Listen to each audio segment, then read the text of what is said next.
The great hall of the Galactic Council was silent. Even the air seemed to hold its breath. In the center of the chamber stood the circular table where the most powerful species in the galaxy made their decisions. Around it sat the council members, draped in their ceremonial robes, their faces hidden by the shadows of the tall, curved walls. Beyond the open archway, the shining city of Oralis spread like a jewel across the alien world, its towers reflecting the light of two suns. At the far end of the chamber, 3 human diplomats stood straight, their black uniforms stiff and spotless. Their leader, Ambassador Elena Ward, stared at the council with calm eyes. Her heart pounded, but her face remained cold. She had expected this moment for months. Now it had come. The Supreme Speaker, a tall, 4-armed alien with a shimmering crest, struck the table with his staff. The sound echoed like thunder. "Humanity has defied our directives," he declared. His voice carried through hidden speakers, amplified for every corner of the chamber. "You have refused to disarm. You have challenged the unity of the Council, and you have spread your influence beyond the zones we allowed." Murmurs filled the chamber. Some council members leaned toward each other, whispering in their strange languages. Others simply stared at the humans with cold, emotionless eyes. Ambassador Ward lifted her chin. "We defended ourselves," she said clearly. "We expanded because our people needed space to live. We did not challenge unity. We only refused to kneel." The speaker slammed his staff again. "Your words prove your arrogance. For centuries this council kept peace. But you humans have grown too bold, too dangerous." The chamber lights dimmed slightly. A deep blue holographic display appeared above the table, showing a map of the galaxy. In red, every human colony and fleet glowed like embers in the dark. The galaxy believed Earth was fading. From the distant stars, Council observers saw the shutdown of trade routes, the fall of human embassies, and the silence of former allies. To the outside world, humanity seemed to shrink into its small corner of the galaxy. Quiet, isolated and broken, but beneath the surface, something else was happening, hidden deep below the frozen crust of Antarctica. In a vast chamber carved into the ice, engineers worked day and night under silent lights. The air was cold, their breath turned to mist, but their hands never stopped. Huge frames of starship hulls stood like skeletons of giants. Workers welded beams, installed engines, and loaded experimental drives into unfinished vessels. Above the hangar, the world remained unaware. Below, Project Phoenix grew like fire in the dark. At the heart of the base, Commander Leora Vance stood over a holographic table, watching the growing fleet blueprint. She had served in the old Earth fleet before Exile. Now she was part of something far greater. "How long until the first cruiser is ready?" she asked. An engineer adjusted his tablet nervously. 2 months, Commander. Maybe less, if we can increase reactor output. The Council's restrictions forced us to improvise, but human engineers are good at that. Leora allowed a small smile. Improvisation built this species. Keep going. The world above struggled.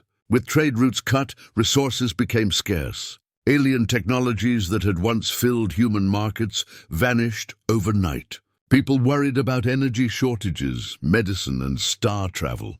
Some believed the Council's exile would doom Earth. Protests erupted in major cities. Political opposition grew louder.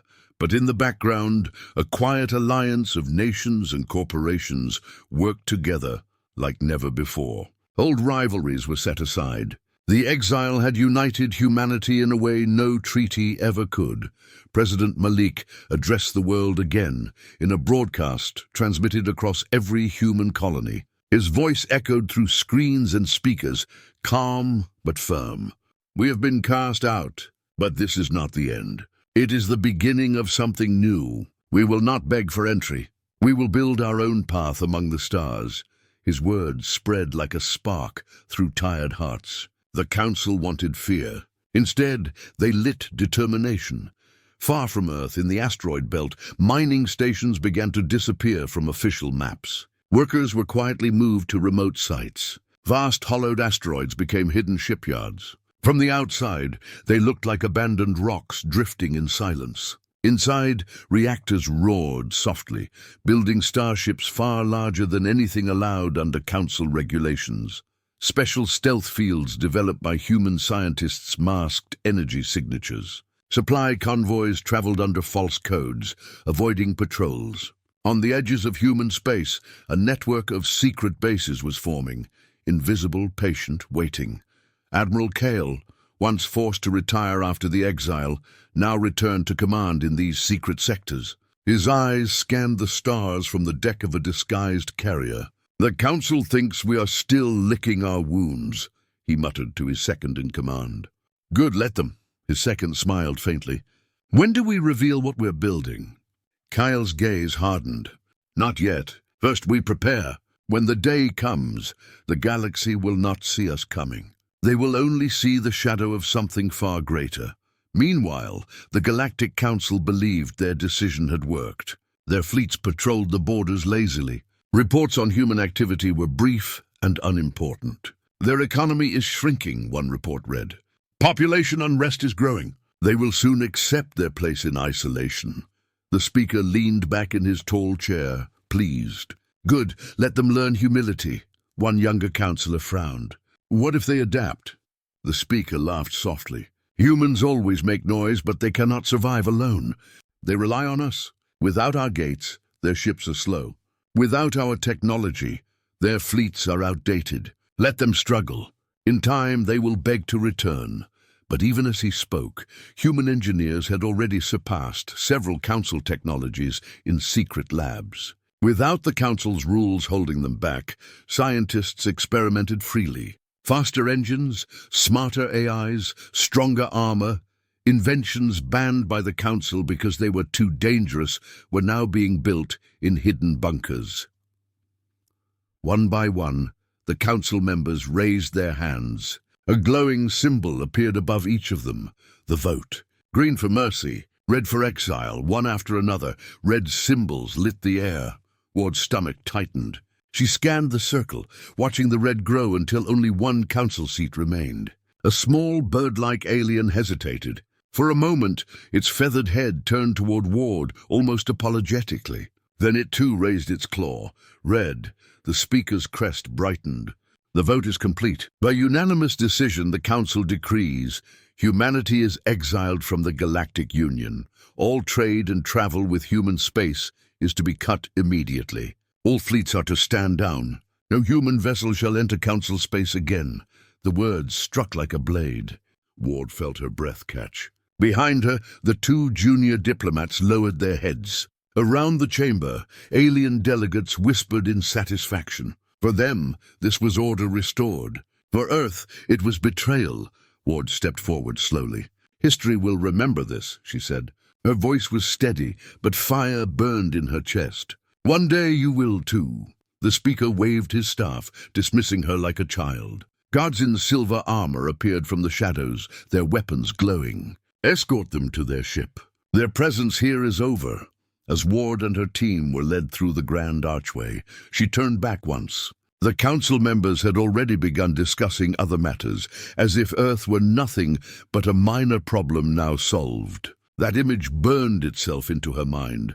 Outside, their transport ship waited, surrounded by alien soldiers. The sky above the city of Auralis was bright and peaceful. It almost mocked them.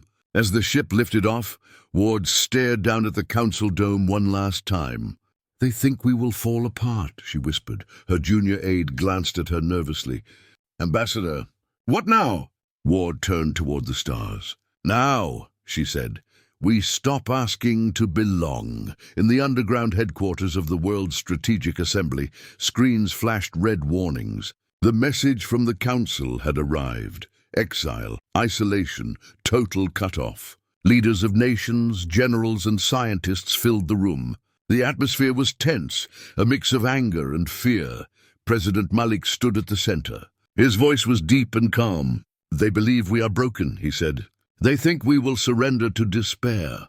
"They are wrong," a retired admiral leaned forward. "Without trade, without access to their stargates, it will be hard. Our fleets are still young compared to theirs. Economies will suffer." Malik nodded. "Yes, but humanity has faced hardship before. We adapt." We build, we rise. This time, we rise alone. Far away in a dark hangar beneath the Antarctic ice, massive construction frames surrounded the skeleton of something vast. Engineers worked in silence, welding thick alloy beams. No council eyes could see here. This was Project Phoenix, born in secret, built in silence. In the private chamber of the Speaker, a younger council member approached him. "Are you certain, Supreme Speaker? Humanity has always been unpredictable. Exiling them may only make them stronger." The Speaker gave a soft, cold laugh. "They are nothing without us. They rely on our gates, our markets, our technology. Exile will choke them. They will learn obedience or fade into dust. But outside, beyond the shining towers of Oralis, stars glittered over the black void. And in that void, Earth had already begun to plan. They thought exile would break humanity. They never imagined it would ignite something far greater."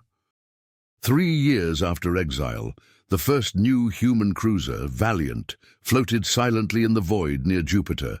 Its hull was matte black, designed to swallow starlight. Its engines pulsed softly, invisible to standard sensors. On the bridge, Commander Leora watched the final checks. "Engage stealth drive," she ordered. The stars outside seemed to warp slightly as the ship's signature vanished. An alien patrol passed nearby, scanning casually. Nothing. The Valiant was a shadow. A young pilot grinned. "They didn't even blink." Leora's heart pounded. "Good, we are ghosts now. And ghosts are patient." The Valiant slipped deeper into space, the first of many. Over the next decade, more ships were built. More bases expanded. Human colonies reorganized under a quiet, unified leadership. Politicians argued in public, but in the shadows, the Imperium plan took shape, a future where Earth would not just survive, but dominate its own destiny. Few outside the highest circles knew the full truth. Most citizens believed Earth was simply enduring hard times. But for those working in secret, each new ship, each new engine, each new hidden colony was a step toward something vast. Something the Council could not imagine. In the cold depths of space, Admiral Kale stood before a massive observation window inside a hidden shipyard. Before him, the frame of a colossal flagship stretched across kilometers, dwarfing anything humanity had ever built. He whispered to himself, "They exiled us, but we are becoming something they cannot control." In the shadows, Earth was no longer fading. It was forging an empire in silence. The galaxy had almost forgotten Earth. 15 years had passed since the Council's exile, and for most alien worlds, humanity had become a distant memory, a story of a proud, reckless species that had overstepped its place and been pushed aside. Trade routes no longer crossed human space, Council patrols rarely ventured near, and political discussions no longer mentioned humanity at all. The galaxy believed the problem was solved, but far beyond their senses, something extraordinary had taken shape. In the dark void beyond Pluto's orbit, a massive structure floated silently. It was no ordinary station. Its hull was built from black alloy that absorbed light. From a distance, it looked like empty space. But inside, tens of thousands of workers and soldiers moved with quiet purpose. Ships were being assembled not one by one, but by fleets. Long-range cannons, advanced shield grids, and gravity engines hummed under careful watch. This place had a name whispered only in secure channels, Bastion Prime. Admiral Kyle stood on the main deck, hands clasped behind his back, watching as another warship slid free from its construction frame. The ship's surface gleamed faintly as engines came alive for the first time. It was nothing like the outdated cruisers humanity once depended on. This vessel carried technology developed without the Council's restrictions. Faster drives, smarter AIs, heavier armor. "Another one ready," his second-in-command said softly. Kyle nodded. "Good, every day we grow stronger. Every day they grow more complacent." The Imperium had been born in shadows, but now it was alive. Colonies across the solar system and beyond had united under a single secret command. Old national flags had faded. In their place, a single emblem now flew. A stylized star enclosed by a circle, the mark of the Human Imperium. On Luna, the new Imperial Hall stood beneath a transparent dome. Its structure was a mix of sleek steel and ancient stone, symbolizing both progress and memory. Inside, the first session of the Imperial Assembly was underway. Leaders from Earth and off-world colonies gathered around a long table. President Malik, older now, sat at the head. His voice was calm, but carried authority that came from years of quiet victories. "They have ignored us for 15 years, he said. "They believe exile killed our spirit. They have no idea what has risen in the dark. The question is no longer if we will return to the stars, but how." One of the advisors leaned forward. "Our fleets are powerful now. Our defenses are unmatched. But the galaxy still sees us as weak, perhaps. It is time they are reminded we still exist." A murmur filled the chamber. Malik turned to the projection hovering above the table, a map of Council space. "Our scouts have detected increased activity near the outer rim," he said. "A Council fleet is approaching our territory. Officially, it's for patrol. Unofficially, they're testing us. They think we're still broken." Kyle appeared on the hololink, his uniform crisp, his presence commanding. "Let them come," he said. "They will not find what they expect." The Council fleet entered human space weeks later. It was a modest formation, half a dozen cruisers and a carrier. Their mission was simple: to collect data, observe, and confirm that humanity remained quiet. The fleet's commander, an experienced alien officer, sat confidently in his chair as the ships glided past Neptune's orbit. "Scans show minimal activity," his sensor officer reported. "It seems as expected. Empty stations, scattered signals," the commander smiled. "Good. The humans are exactly where we left them." But then the lights on the bridge flickered. The sensors began to glitch. The officer frowned. "Interference." "No, this is deliberate. Someone's jamming us." Before they could react, space around them shifted. One by one, dark shapes emerged from the void. Warships with hulls like shadows, engines humming with power beyond anything the Council had seen. They appeared without warning, their formation precise, their presence overwhelming. Unknown contacts, hundreds, closing fast. The alien commander stood in shock. This can't be. They were supposed to be weak." A human transmission cut through the static. A woman's voice spoke clearly, coldly. "This is Admiral Kale of the Human Imperium. You have entered sovereign space. Power down your weapons and prepare to be escorted out. Any resistance will be met with force." The Council fleet scrambled to respond, but before they could lock weapons, their systems were overwhelmed. Jamming fields locked their targeting. Engines sputtered as gravity wells surrounded them. They were completely outmatched.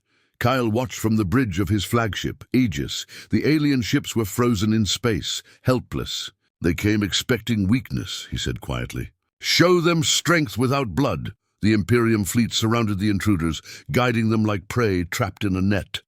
No shots were fired. No ships were lost. When the Council fleet limped back into their own space days later, the story spread like wildfire. Whispers filled Council halls. Delegates asked each other in hushed voices, "Did you hear? The humans have a fleet. A real fleet." Some laughed nervously. Others didn't laugh at all. In a private chamber, the speaker slammed his staff against the floor. "Impossible. They were supposed to be isolated." "What have they done?" "They've built something," a younger counselor said quietly. "Something big." The speaker's crest dimmed as he stared at the stars. "Then we made a mistake." Back on Luna, Kyle stood before the assembled Imperial fleet, rows of officers standing at attention. Behind him, through the great glass wall, the stars stretched endlessly. "They sent a patrol to measure our silence," he said. "Instead they found power. The galaxy will remember this day. Humanity does not beg. Humanity builds. Humanity endures. And when the time comes, we will not be ignored again." The officers cheered.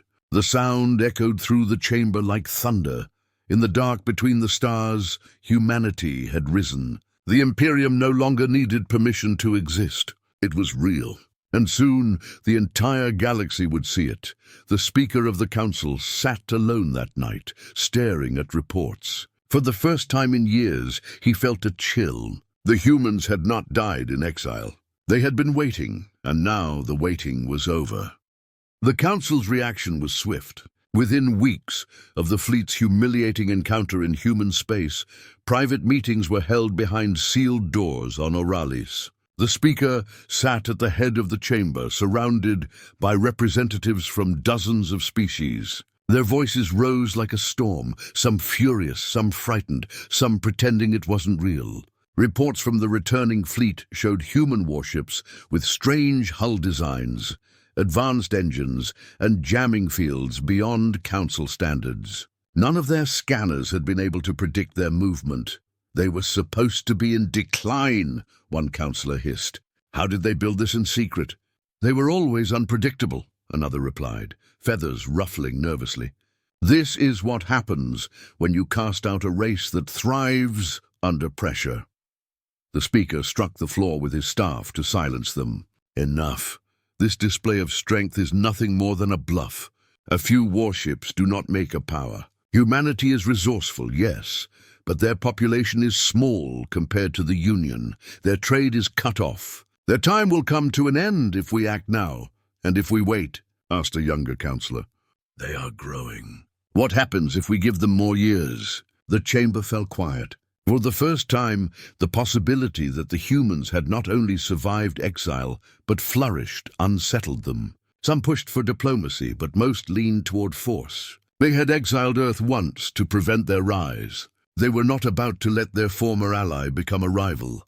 Preparations began. The Council called on allied fleets, drafted new military budgets, and reactivated mothballed warships. Across the galaxy, vast shipyards came to life. The plan was simple: assemble a massive coalition fleet and strike before the Human Imperium could fully emerge. But the humans already knew. On Bastion Prime, Admiral Kale stood over a massive star map.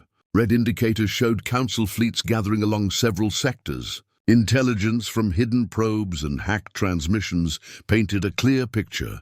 They were coming. Around him, officers and advisors stood ready. They want to crush us before we stand, Kyle said. His voice was calm, but every word carried steel. They think they control the timeline. But they're wrong. We choose when to rise. The room was filled with quiet determination. The Imperium had waited years for this moment. While the Council built its coalition openly, the Human Imperium moved silently. Fleets were repositioned through dark routes. Stations powered up. Supply lines were secured. Hidden relay beacons blinked to life across forgotten systems. On Earth, President Malik addressed the people once more. He was older now, his hair grey, but his presence filled the screen. The Council fears us, he said. Not because we attacked them, but because we refuse to break. They will come to destroy what we have built, but they will not find the frightened world they exiled. They will find an Imperium that stands together. We will not wait for the blow. We will meet it. The speech spread across every colony and station. Workers, soldiers, scientists, everyone knew what was coming. And instead of fear, a sense of unity burned through them. Humanity had been underestimated before. This time, they would not be. In the dark reaches beyond the solar system, the Imperial fleets gathered. Ships that had once been hidden in the shadows now moved with purpose. Hundreds of warships assembled in strategic formations, their hulls dark, their engines whispering. Flagships with names like Aegis, Valiant, and Iron Dawn took their places at the center. Their mission was clear: do not wait for the Council to strike Sol. Meet them where they least expect.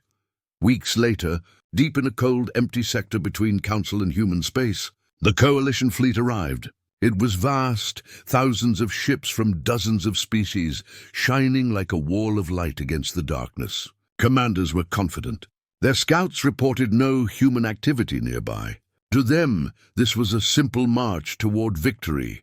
Then the stars went dark. The Council's forward sensors began to fail one by one. Communication channels filled with static. A strange pulse swept through the void. In the blackness, hundreds of human warships appeared, dropping from stealth as if the night itself had come alive. Their engines flared with silent precision. Formations locked into place like blades being drawn. "This is Admiral Kale of the Human Imperium," came the calm transmission across every enemy channel. "You have crossed into our border space. You came expecting weakness. You will find war. The coalition fleet scrambled to respond, but the humans had already taken the initiative. Stealth cruisers jammed their sensors. Electronic warfare ships scrambled their targeting systems. Long-range artillery vessels opened fire, their kinetic rounds crossing millions of kilometers in seconds. Council ships exploded before they even knew where the shots came from. Kyle stood on the bridge of his flagship as the battle unfolded like a symphony. Human fleets didn't fight the way the Council expected. They moved like shadows, breaking into strike groups that appeared, hit, and vanished before retaliation could land. The coalition fleet, designed for overwhelming frontal engagements, struggled to adapt to this invisible storm.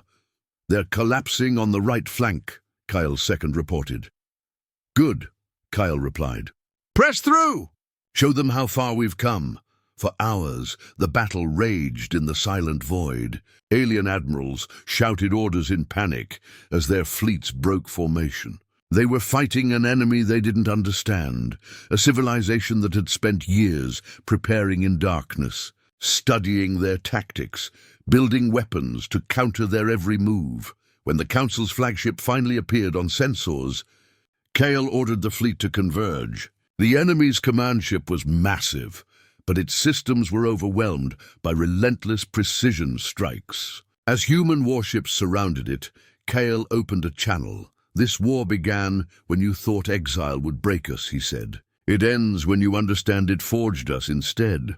Moments later, the Council flagship's shields collapsed. Its lights flickered, and it drifted powerless among the wreckage of its fleet. Across the sector, silence fell. The coalition was shattered. Those who survived began retreating in chaos, leaving behind burning ships and drifting wrecks.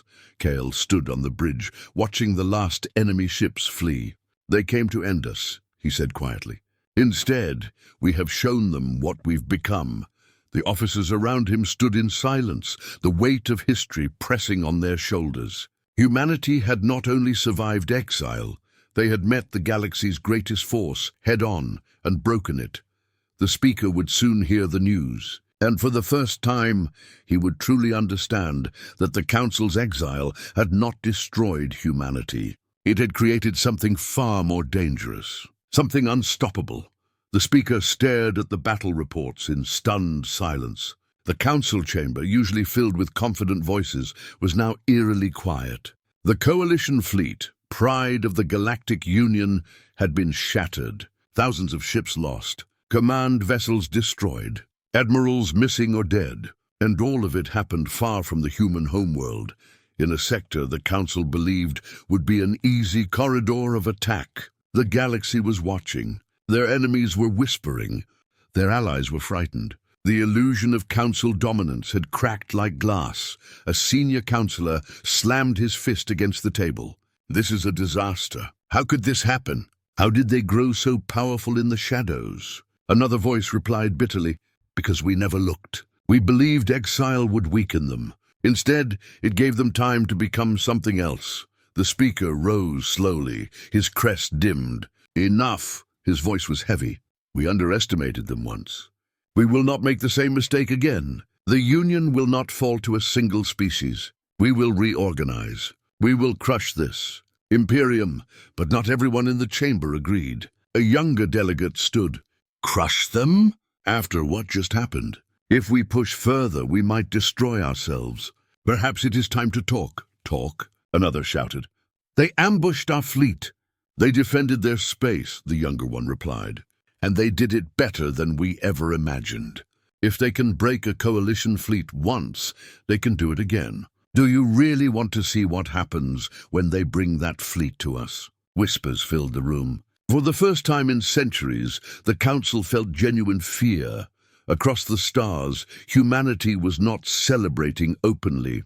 In the hidden command center of Bastion Prime, Admiral Kale stood before the holodisplay, watching real-time movements of Council fleets. The battle was a victory, but the war wasn't over.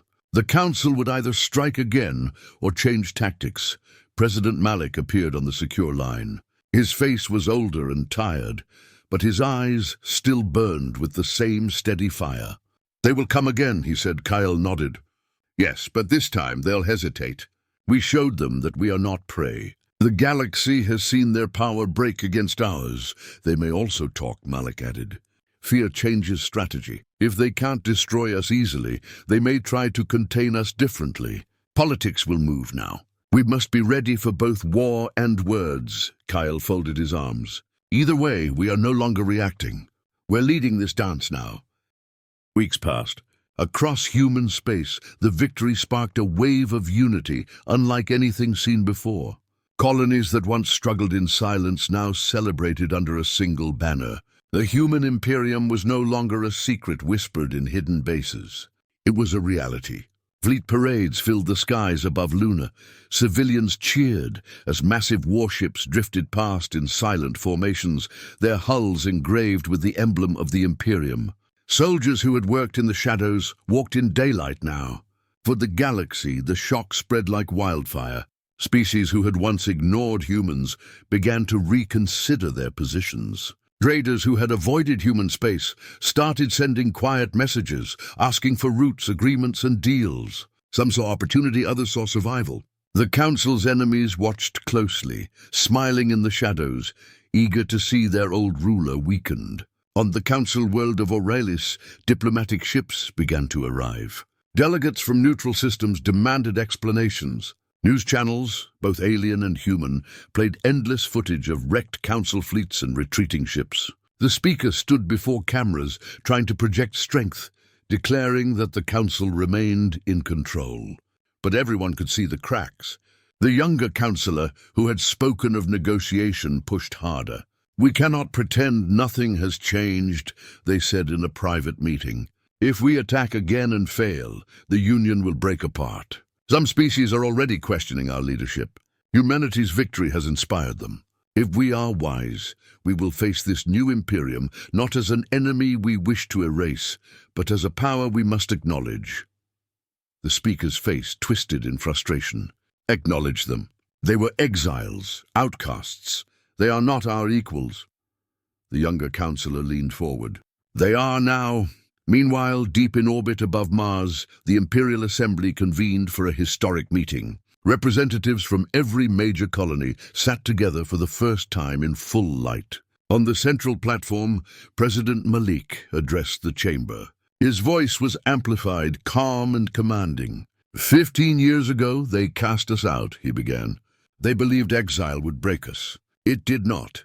It forged us. Today, we stand not as scattered worlds begging to belong, but as an Imperium that commands the stars. We do not seek war, but we will never kneel again. The galaxy now knows our strength. The question is, what future do we choose?" Admiral Kyle took the stage after him.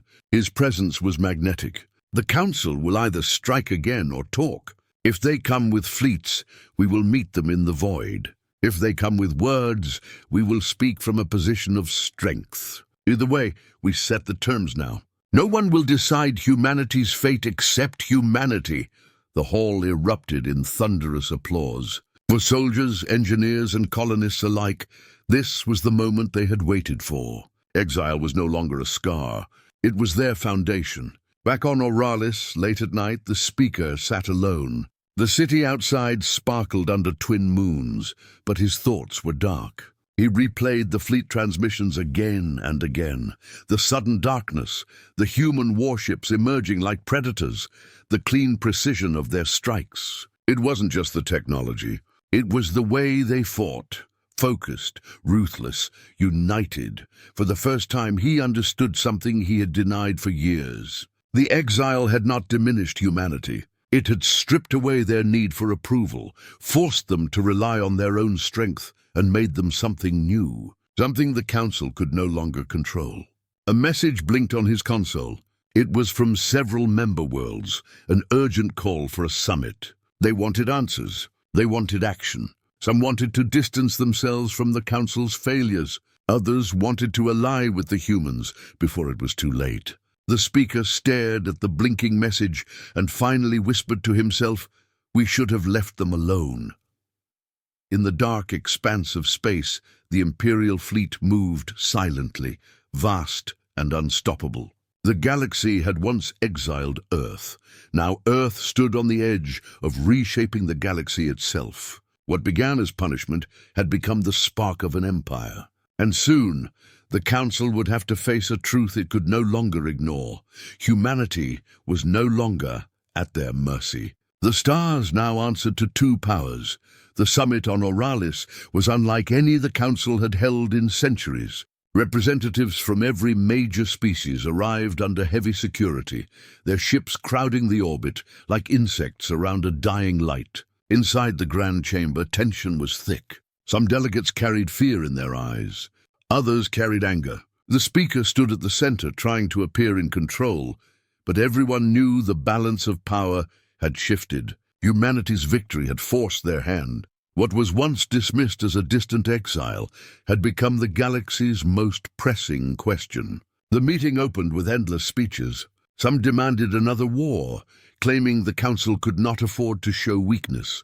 Others warned that another defeat could shatter the Union permanently. Old allies blamed each other for the failed attack, their unity already cracking. The speaker listened, crest tightening with frustration as voices grew louder and less respectful. Once his word had silenced the room. Now even that power was fading. A thin, insectoid ambassador from the Cathari faction finally spoke the truth. Everyone else danced around. "We have two choices," it said, its voice sharp and clear. "Either we destroy the Human Imperium completely, or we accept them as a new power. There is no middle ground anymore. They will not return as subjects. They will not kneel." Silence followed. No one could argue with the logic. The speaker slowly exhaled. "Then perhaps," he said reluctantly, "we talk." It was not weakness that drove him to say it. It was survival. Another war could tear the Union apart. Already, smaller factions were watching closely, wondering whether to remain loyal or seek protection elsewhere. Humanity's rise had created a fracture line through centuries of Council dominance. Meanwhile, far away, the Human Imperium prepared for the inevitable diplomatic contact. On Luna, the Imperial Hall glowed beneath its dome, filled with officials, soldiers, and strategists. Admiral Kyle stood before a large holomap, tracing the movements of Council diplomatic ships approaching the border. "They're sending envoys," his second-in-command said. "Officially, it's for peace talks. Unofficially, probably to measure us again," Kyle nodded. "They can measure all they want. They'll find something far different than the world they exiled." President Malik joined the meeting via secure channel. "They want talks because they have no other choice," he said. "But they will come with traps, in their words.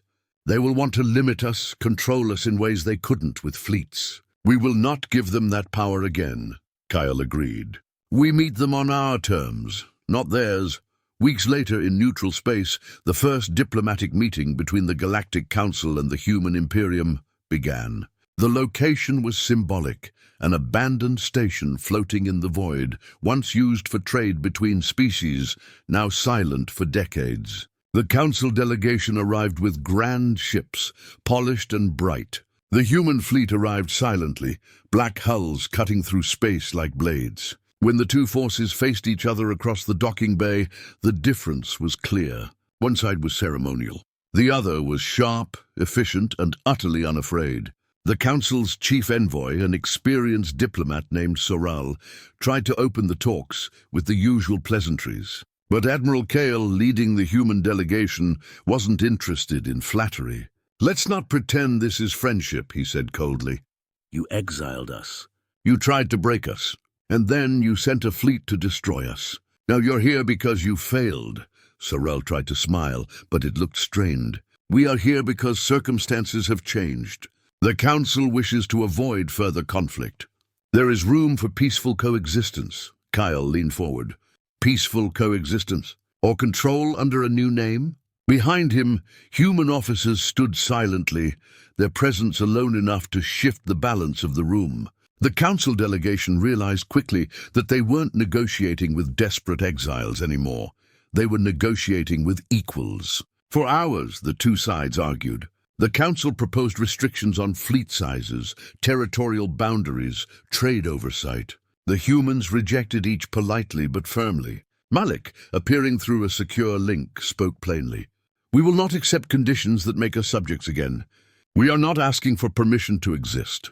We are informing you of the reality you now face."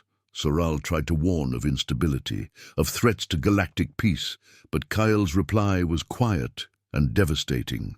"The only instability came when you decided to exile us. Everything that follows is the consequence of your choice."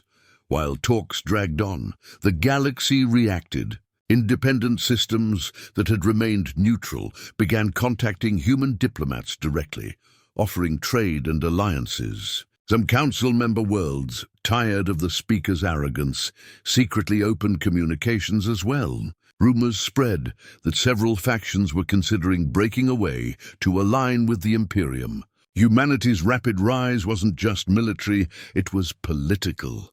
The Council could not stop the shifting loyalties with threats anymore. On Bastion Prime, as night cycles passed, Kale watched the stars from the observation deck. His fleet, vast and disciplined, floated in silent formation around the station. The thought crossed his mind that war had brought them power, but it was diplomacy that might reshape the galaxy permanently. President Malik arrived in person days later for the final session. He was greeted as a head of state, not a petitioner. The council delegation, visibly tense, made one last attempt to offer terms that would keep humanity under their shadow. Malik listened quietly, then responded in simple words that carried across the chamber. "Once you believed you could decide our fate," he said. "You exiled us thinking it was the end, but exile was only the beginning. We are not here to be readmitted. We are here to declare that your decisions no longer define us. From this day forward, the galaxy has more than one center of power. Accept this, or face a future where you are no longer the council you once were." The words hung in the air like a blade. The council delegation understood. The balance had shifted permanently. The meeting ended without a treaty, but not with war either. It ended with acknowledgement, a silent, reluctant understanding that the age of the council alone was over. Back on Oralis, the speaker stared out at the twin suns setting over the city. The council chamber behind him buzzed with uneasy voices. They could sense the change too. Humanity's rise was unstoppable now. Whether through diplomacy, power, or both, they had claimed their place. In the depths of space, the Imperial fleet sailed forward, its banners shining against the stars. Exile had been meant to break Earth. Instead, it had carved the galaxy in two. A new era had begun, one written not by the Council's decrees, but by humanity's will.